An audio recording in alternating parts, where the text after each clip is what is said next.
Healthy skin is a healthy you. A skin cancer survivor tells you why you should stay out of the tanning bed this summer. I'm Allison Humphrey, bringing you the story. Clearing debris, I'm Jared Shields, and today we take a look at the ongoing cleanup efforts following the February tornado in Columbus. The big event, but what's so big about this event? See how Starkville ramps up its community service. I'm Chris Carr with more information. After a controversial tweet surfaced, find out how one student organization is challenging others to find common ground despite their political differences.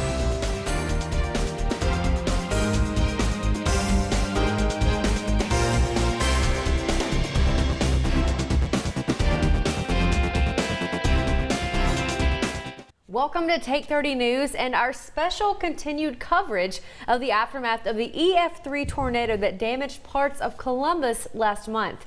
Today, the cleanup efforts continue. That's right. Families and communities still work to remove the debris from homes and yards, and many others are still asking for help from volunteers and service groups.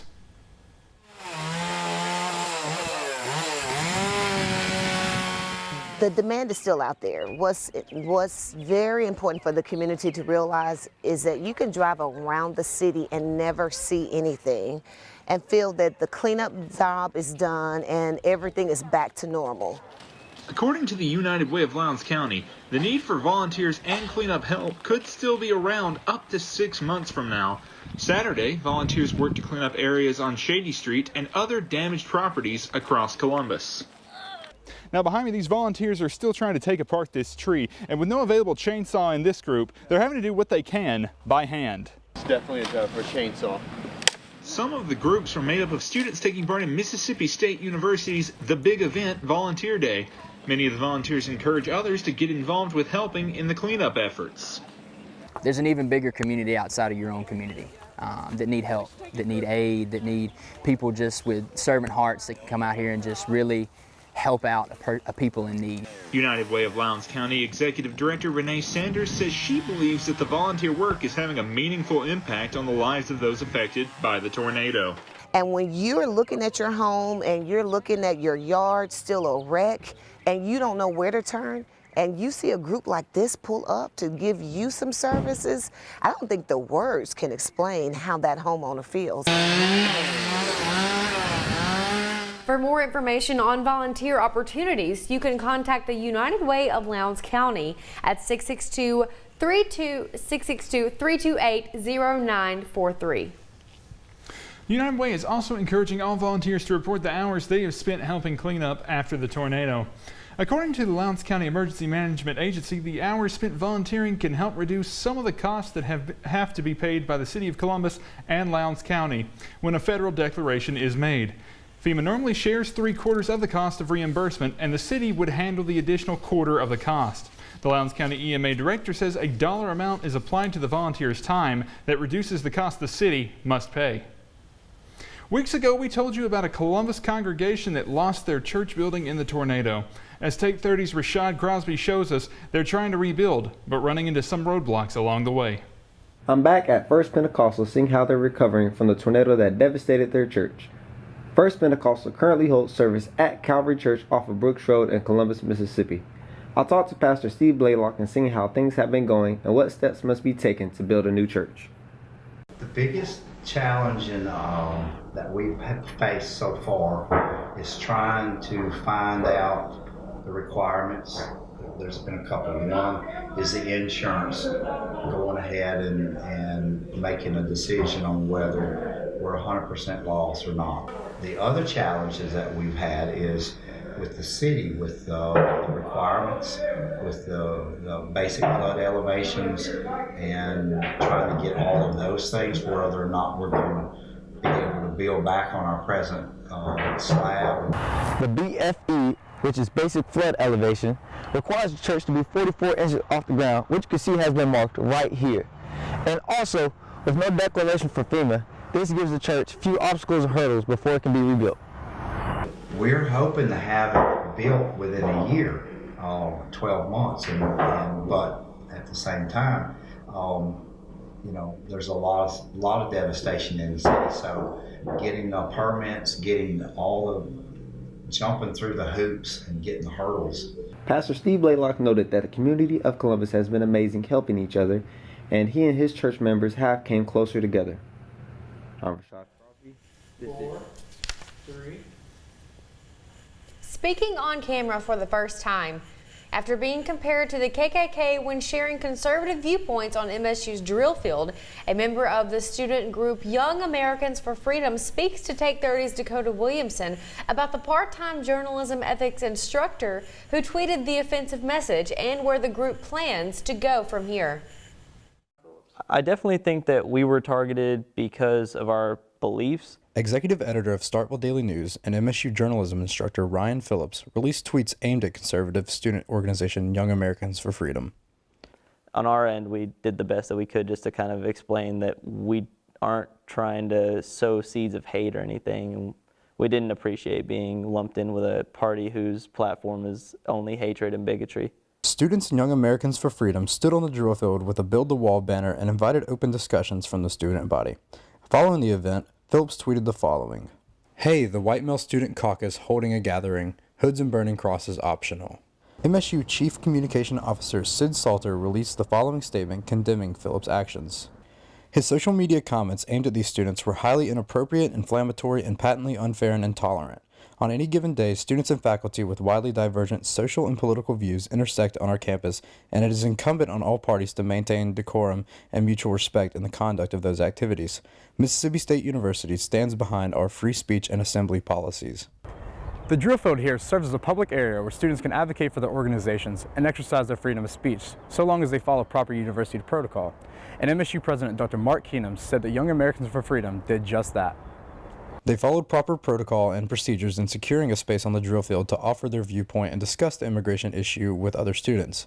They were exercising their First Amendment and freedom of assembly rights just as many student groups do nearly every day here on MSU campus. I share your concerns about the inappropriate rhetoric Mr. Phillips used in engaging these students. He should have known better. In an open letter to Young Americans for Freedom on Starkville Daily News, Phillips shares his take on the situation, saying, "I apologize to any of the institutions that my actions reflected poorly on, and I apologize for inadvertently blurring the lines that separate what I believe personally and what I do professionally on my social media, which I'll be more sensitive to in the future as a result of this incident. As many people have already said, I should have known better, and they're right. The only thing that I will not apologize for is having an opinion and voicing it." Well, I think that what we can try to work towards is having open dialogue and having discussions about touchy subjects. I think that that's what our group wants to bring, is subjects from a conservative perspective and have a conversation with students. And so I hope that moving forward we can show that we don't appreciate the name calling, it's lazy and it just closes dialogue.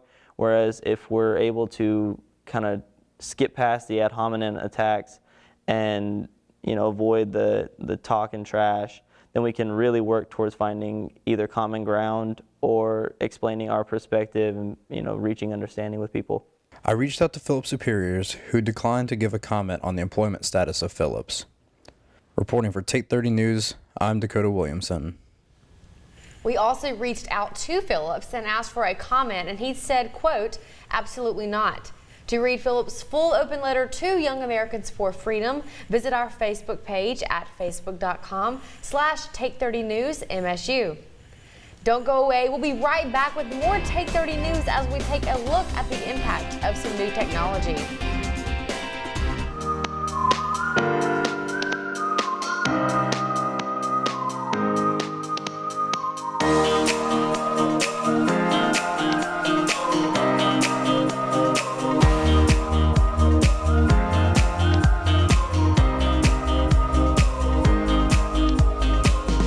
Cash Matlock from the Wednesday crew in the fall of 2018. Learning, growing, becoming. Take 30 News at MSU. What drives you? What pushes you forward? Is it an appetite to be the best or a calling to make a difference? For those of us here at Mississippi State University, it's both. We're designing a future where cutting-edge hybrid technology isn't imported from overseas, but exported from our own backyard. We're working toward a day when solutions to energy independence move at 0 to 60 in 5.5 seconds and are as simple as charging a phone. A day when fuel economy and environmentally friendly are viewed as less of a compromise and look more like this.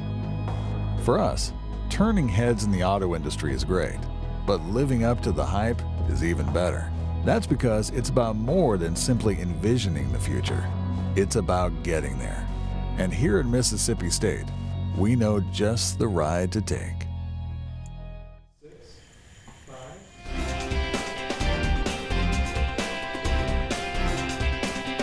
Making farmers more successful, responding after disaster strikes when every minute matters, and helping repair infrastructure. Researchers at MSU say a drone that can fly longer and carry more weight will do just that. Take 30's Will Bailey has more. MSU's Raspet Flight Research Program has added 2 new drones. The aircraft cost about $2 million together, and Raspet believes the research possibilities are endless. Whatever payload you can possibly think of, as long as it's under 100 pounds, we could fly it and assist the community. These new drones weigh about 500 pounds and can fly longer while carrying a larger load than other drones used by Raspet. This is the Tiger Shark unmanned aircraft. Inside you can put anything about 100 pounds that can range from cameras, scanners, and radar. With room for customization, the people impacted by it can vary greatly.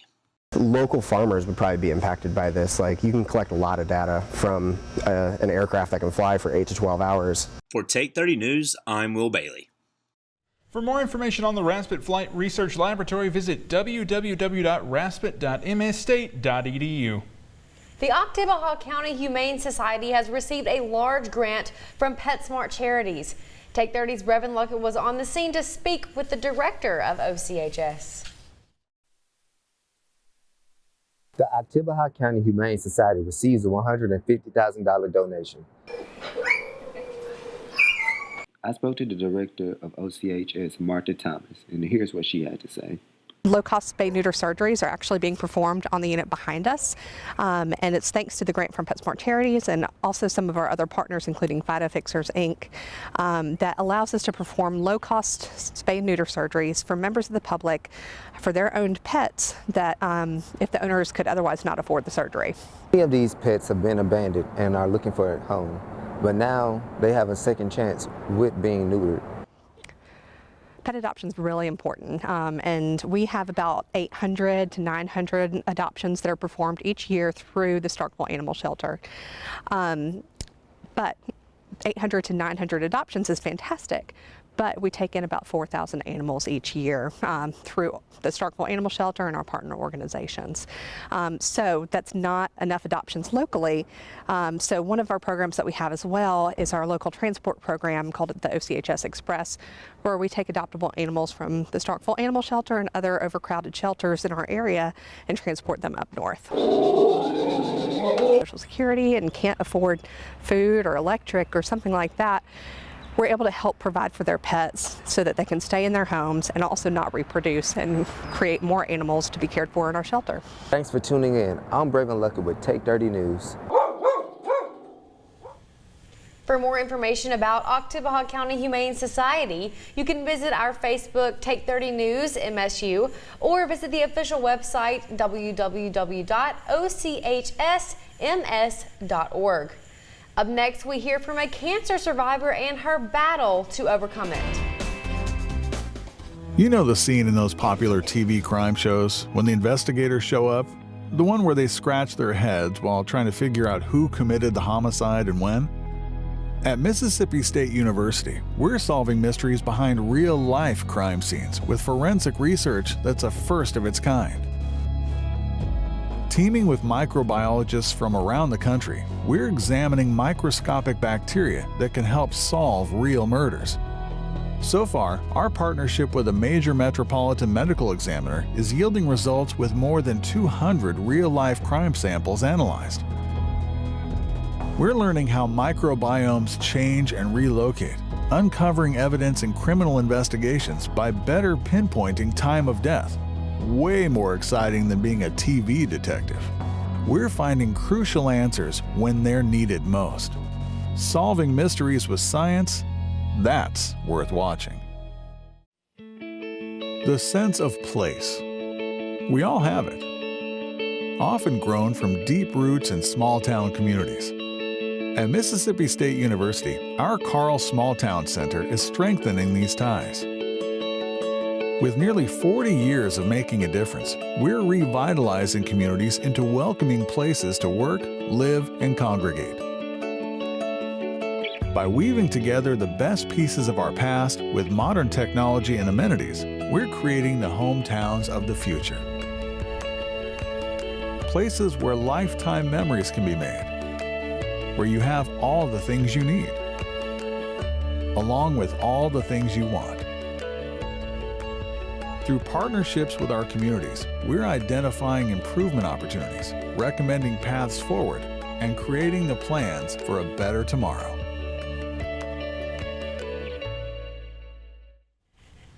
Last week, we told you about a failed bill that would have prevented children under 18 from using commercial tanning beds.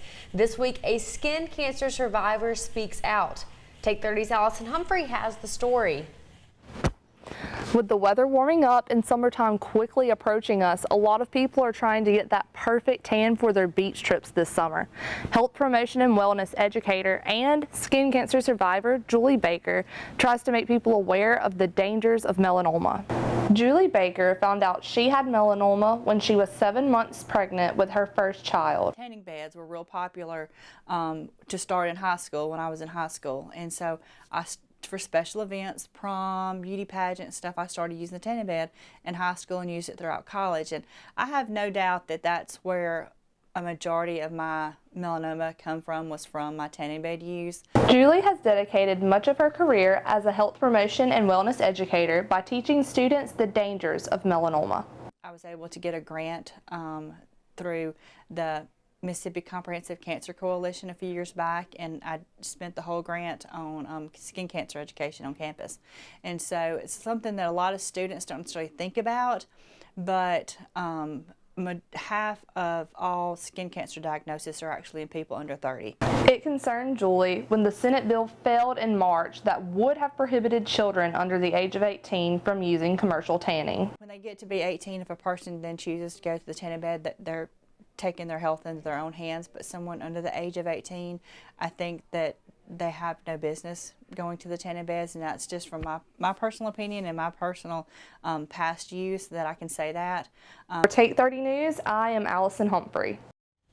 Julie gave us an easy 4-step plan to prevent damage to our skin from the natural sunlight. She encourages us to slip, slap, slop, and wrap. Slip, put on protective clothing such as fishing shirts. Slap, slap on a hat to protect your ears and neck. Slop, apply a high SPF sunscreen to your skin. And wrap, make sure to protect your eyes with sunglasses. MSU's Music Maker Productions has released the lineup for this year's Old Main Music Festival. The show is scheduled for this Friday and will be headlined by Louis Del Mar. Dirty Streets and Duncan Fellows will kick off the main stage of the festival at 7 p.m. The event will begin at 3 p.m. with local musicians, an art market, and food trucks. The second annual Starkville Pride is in the rearview mirror. Take 30's Jarius Carter was there and captured the sights and sounds of the queer art market. Young, old, black, white, it didn't matter. Everyone here came together for one purpose: love and equality, no matter your sexual preference, was the message. But while the parade was the headline, the hotspot for the Pride Parade was the queer market. Arts, crafts, paintings, clothing, gadgets were among the ways attendants expressed themselves. Sarah Perry expressed why it's important to have events just like this for Gay Pride. Being at events like today with the Queer Art Market is really just kind of showing that we're part of the community and that the community is something that can always build together. Art is something that's universal, and so is love, and so is being together with everyone. Starkville residents were not the only people who attended the hometown parade. People from all over the South came as well. Kirsten Gibson of Florence, Alabama, drove here to enjoy the unity as well. Everyone being with people that are like them and just being able to shop for things that they enjoy and that represent like who they are. And who they are is expressed through the parade and the queer market. I'm Jarius Carter, reporting with Take 30 News. We reached out to see what the parade committee had in store for the future, but we got no response. Don't go away, we'll be right back with Take 30 Sports after the break. A baby's arrival can be one of the most exciting times in a family's life. It can also be one of the most anxious, especially if the child's development is hindered by medical challenges that create more questions than answers. At Mississippi State University, we're groundbreakers in the study of CHARGE syndrome, a genetic condition that leads to a host of life-threatening birth defects. Our research teams are uncovering breakthroughs in treatment and prevention with a goal of greater understanding that leads to better care. We're also providing crucial support resources for parents and helping physicians around the globe gain awareness so symptoms can be detected and addressed earlier. By engaging in this innovative analysis and therapy, we're not only improving outcomes, we're unlocking brighter futures. Take 30 News is the only student-powered television news program at Mississippi State. We've got the latest weather report. We go far and wide to tell you the stories you need to hear from your campus. From parking. Parking spots are becoming more and more scarce. To sports. Also, the opening of the new Polk DeMint Stadium. To how to stay healthy. It is supposed to lessen your symptoms. Take 30 News is the news you need, wrapped in maroon and white.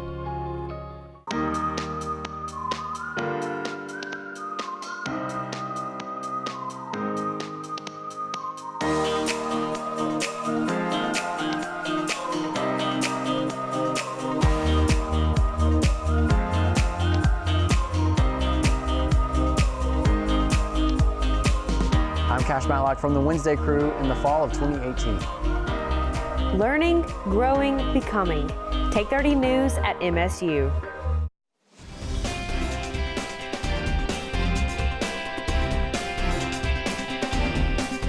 Welcome to Take 30 Sports. I'm Chris Carr.